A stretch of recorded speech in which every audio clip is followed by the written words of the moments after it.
water, earth, fire, air. Hello everyone, welcome to Top 10 Character Moments. Today we're breaking down my list for the top 10 best Avatar Aang moments. Be sure to tune in every Friday to watch my latest top 10 video. In each video, I will break down my list for a specific character's best moments and why I like them so much. Just remember, this is my personal list, so you don't have to agree with it, but I ask you respect my opinions as I will respect yours.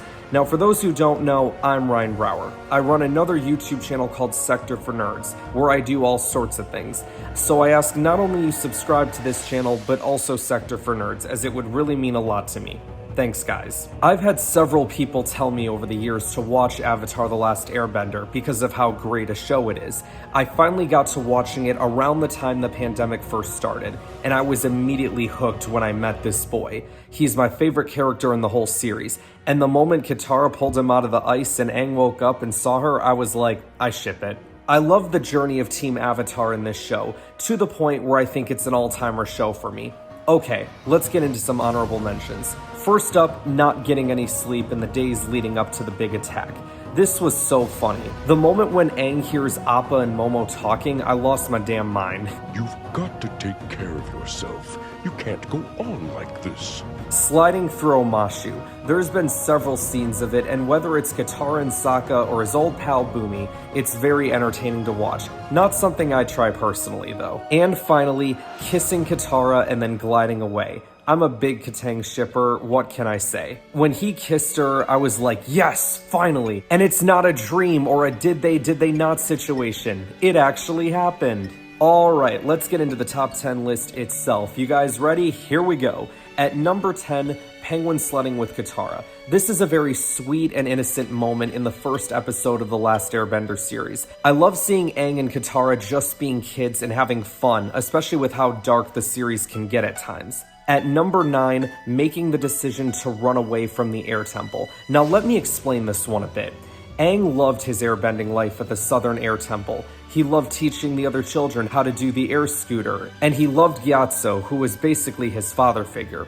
So when the monks made it publicly known that Aang was the Avatar before he was 16, his entire life changed. He couldn't play with the other kids anymore because they felt like having the Avatar on one team would be an unfair advantage. And on top of that, the monks were going to send him to the Eastern Air Temple, away from Gyatso. In those moments, Aang felt afraid and confused, so he made the decision to run away. Now, I could sit here and say how great it is because this allowed him to meet Katara and Sokka, and he can save the world and whatnot. But that's not what this is about. Not to me.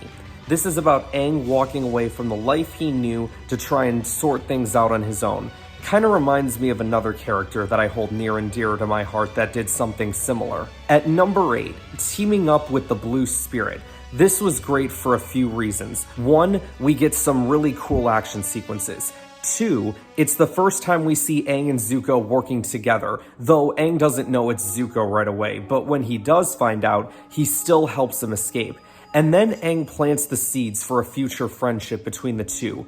He walked away thinking it didn't work, but his words definitely had an impact on Zuko, even if Zuko himself didn't fully realize it at the time. At number 7, surviving the Cave of Two Lovers. That episode was a Katang-heavy episode, and I loved it. Now, admittedly, my boy Aang had a couple slip-ups, but in the end, he and Katara put their trust in love. Now, there's the whole thing of did they kiss, did they not? At the end of the day, the way they looked at each other and them leaning closer to one another heavily implies that even if they didn't kiss, they knew they both had some feelings for one another. At number 6, using the Avatar state to save Katara. Well, attempts to anyway. In the episode titled The Guru, Aang is trained on how to control the Avatar state, but he doesn't complete the training because he can't let go of his attachment to Katara. Fast forward to the next episode titled The Crossroads of Destiny, Aang and Katara get their butts kicked at the hands of Zuko and Azula. Realizing the only way out of this is the Avatar state, Aang makes a decision to let go of Katara to save Katara. Granted, this plan fails because Azula zaps him with the lightning before he reaches the full Avatar state, but the idea of Aang letting go of Katara because he loves her is incredible and also sad. At number 5, becoming fused with the ocean spirit. After Zhao kills the moon spirit, Aang must use his powers to merge with the ocean spirit and in the process kick some booty along the way. Seeing Aang unlock newfound potentials in himself is always a sight to see. At number 4, throwing a dance party, but specifically dancing with Katara. I love this moment so much, maybe a little too much, but I don't care. Aang has been known to drop the ball several times in moments with Katara, but this was a scene where he played every single card right and I was amazed by it. Like her getting nervous because everyone was watching and Aang saying, "Don't worry about them. It's just you and me right now." Ugh, I love it. At number 3, doing the dragon dance with Zuko. Now this dance scene is very different from the one we just talked about. In this scene, Aang and Zuko confront the firebending masters who happen to be dragons, and they all dance together? In doing so, the masters show Aang and Zuko what firebending is truly all about. It's not about chaos and destruction, it's about energy and life.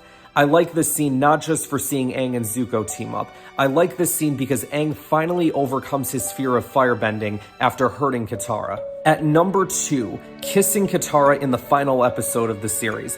I shipped these two since the first episode and didn't know a single thing about the show. I wanted them to be a thing for the entire series, and at the very end, we got it. I'm sure all the Zutara fans love me in my list right now, and guess what guys? I love you too. At number 1, defeating Fire Lord Ozai. The entire series was built to this very moment.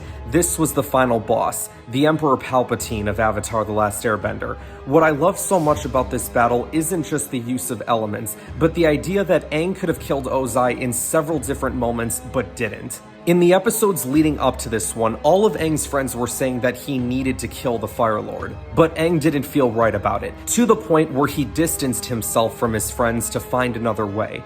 And in the end, he did. He didn't kill the Fire Lord, he merely disabled his ability to firebend. This was done so he could never hurt anyone else with his bending ever again, and will most likely spend the rest of his days in a dungeon. So there you have it guys, that's my list for the top 10 Avatar Aang moments. Let me know in the comments below what your favorite Aang moments are and why. Also, stay tuned every Friday for a new episode of Top 10 Character Moments. Next week's video, I'll be breaking down my picks for the top 10 best moments of one Captain Jack Sparrow.